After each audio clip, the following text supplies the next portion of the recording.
नमस्कार दोस्तों, India news के डिजिटल प्लेटफॉर्म पर आपका स्वागत है। मैं अभिषेक सिंह। भारत के जम्मू कश्मीर के पहलगांव में आतंकी हमले की जिम्मेदारी को लेकर कई सारी बातें हो रही हैं। हालांकि हर कोई जानता है कि इसके पीछे कौन है। इसके पीछे भारत का सबसे बड़ा दुश्मन और पड़ोसी मुल्क पाकिस्तान है। लेकिन ये बातें अब खुलकर होने लगी। उसके पीछे कई सारी राजनीतिक वजहें बताई जा रही हैं। पाकिस्तान में जिस तरह सियासी उथल पुथल चल रही है और एक तरफ इमरान खान के जनादेश की चोरी को लेकर यह कहा जा रहा है कि इसके पीछे सेना है, वहीं पाकिस्तान के ही एक रिटायर्ड मेजर की तरफ से एक बड़ा दावा किया गया है।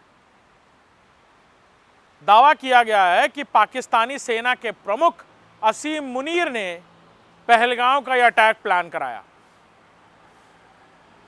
वजह साफ, असीम मुनीर चाहते हैं कि जहां एक तरफ देश में सेना को लेकर नाराजगी, यानी पाकिस्तान में सेना को लेकर नाराजगी और गुस्सा है, और इमरान खान की सरकार को लेकर यह कहा जा रहा है कि Pakistani army, Pakistani armed forces जो पहले भी कई बार वहां की गवर्नमेंट को अनस्टेबल करने के कई सारे प्रयास कर चुकी है, वही इसके पीछे। वहीं असीम मुनीर जो सेना प्रमुख हैं पाकिस्तान के, उनकी तरफ से अपनी एक राजनीतिक छवि बनाने की कोशिश में यह पहलगांव अटैक प्लान किया गया। पाकिस्तानी सेना के एक रिटायर्ड अधिकारी की तरफ से यह बयान खुलकर जारी किया गया, जिसमें उन्होंने बताया है कि मोहम्मद मुनीर यानी मोहम्मद असीम मुनीर चाहते हैं कि पाकिस्तान में उनकी एक पॉलिटिकल छवि बने भारत में इस अटैक के बाद, और वो वाहवाही लूटें कि भारत में जिस तरह अटैक किया गया वो पाकिस्तान की एक तरह से पॉलिटिकल जीत और पाकिस्तान के लोगों को बदला दिलाने की बात है। पाकिस्तान के लोगों से वाहवाही लूटने के लिए पहलगांव में इस कायराना हमले को, अटैक को प्लान किया गया, जिसके पीछे वहां के सेना प्रमुख असीम मुनीर है। ये बातें पाकिस्तान की तरफ से ही कही गई, यानी पाकिस्तान के ही एक पूर्व सैन्य अधिकारी की तरफ से की गई हैं।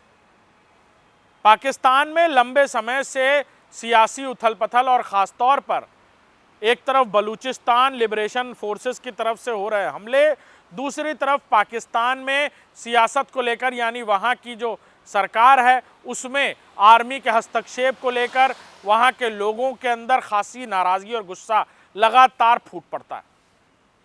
लोग सड़कों पर उतरते हैं, प्रदर्शन चल रहा है, तमाम जगह आर्मी के इस हस्तक्षेप और ना चाहे कानूनों को लेकर लगातार प्रदर्शन चल रहा है और लोग नाराज़ हैं।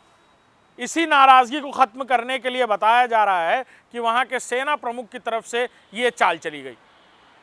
भारत को खून से रंगने की ये साजिश पहलगांव में रची गई और पहलगाम में इस घटना को, अटैक को प्लान कर मोहम्मद मुनीर पाकिस्तान के लोगों के बीच अपनी राजनीतिक छवि को और बड़ा और अच्छा करना चाहते हैं, और वहाँ के लोगों को ये बताना चाहते हैं कि वो पाकिस्तान में ही बैठे बैठे हिंदुस्तान में किसी घटना को अंजाम दिलवा सकते हैं, जिससे वहाँ के लोग खुश हों। हालांकि इस आरोप को लेकर अभी तक पाकिस्तान की तरफ से कोई ऑफिशियल बयान जारी नहीं किया गया, लेकिन पाकिस्तानी आर्मी के ही एक एक्स ऑफिसर की तरफ से दिए गए इस बयान के बाद अब इस मामले पर तेज़ी से इंटरनेशनल फोरम्स पर चर्चाएं तेज़ हो गई हैं, और ये कहा जा रहा है कि क्या मोहम्मद मुनीर फिर से तख्ता पलट करना चाहते हैं। हालांकि पाकिस्तान के लिए नई बात नहीं है। पाकिस्तान के वजूद में आने के बाद से ही कई बार पाकिस्तान में मार्शल लॉ लग चुका है। पाकिस्तान के आज़ाद बनते ही, यानी अलग वजूद में आते ही, अलग देश के तौर पर बनते ही कुछ ही सालों में वहाँ मार्शल लॉ लगा था। जनरल याया खान कोई नहीं भूला। भारत के साथ जंग लड़ी गई और हर जंग में शिकस्त हासिल की पाकिस्तान ने। वहीं उसके बाद से ही पाकिस्तान में आर्मी रूल्स और मैनुअल्स को इस तरह बनाया गया कि वो वहाँ की अदालतों, वहाँ के सिस्टम, वहाँ की जुडिशरी सबसे बहुत ऊपर है। लेकिन अब लोग ऐसा नहीं चाहते, और शायद यही वजह है कि वहाँ के आर्मी चीफ असीम मुनीर अब इस इमेज को बदलना चाहते हैं। आज एक राजनेता के तौर पर अपने आप को एस्टैब्लिश करना चाहते हैं, और इसीलिए इंटरनेशनल अफेयर्स के मुद्दों पर और ख़ास तौर पर भारत से निकाली जा रही दुश्मनी को लेकर उन्होंने ये कदम उठाया, जिसके बाद भारत की तरफ से तमाम प्रतिक्रियाएं और सैंक्शंस पाकिस्तान के ख़त्म किए गए। वहाँ की सेना भी रात भर पाकिस्तान की तरफ से, जो पाकिस्तानी चौकियों की तरफ से भारत की चौकियों पर रात भर गोलियां बरसाई जाती हैं। इसके पीछे मंशा बिल्कुल साफ है कि पाकिस्तान में इमरान खान से एक बड़ी इमेज असीम मुनीर खड़ी करना चाहते हैं, जिससे वो लोगों को संदेश दे पाएं कि आर्मी चीफ के रहते रहते वो देश की चिंता और फिक्र में ये सब कुछ कर रहे हैं। लेकिन क्या इंटरनेशनली या अंतर्राष्ट्रीय तौर पर इस बात को माना जाएगा? बिल्कुल नहीं। इस घटना के बाद और इस बयान के बाद से इस पूरे मामले पर चर्चा तेजी से शुरू हो गई है और पाकिस्तान में भी एक उथल पुथल का माहौल फिलहाल देखने को मिल रहा है इस पूरी घटना के बाद।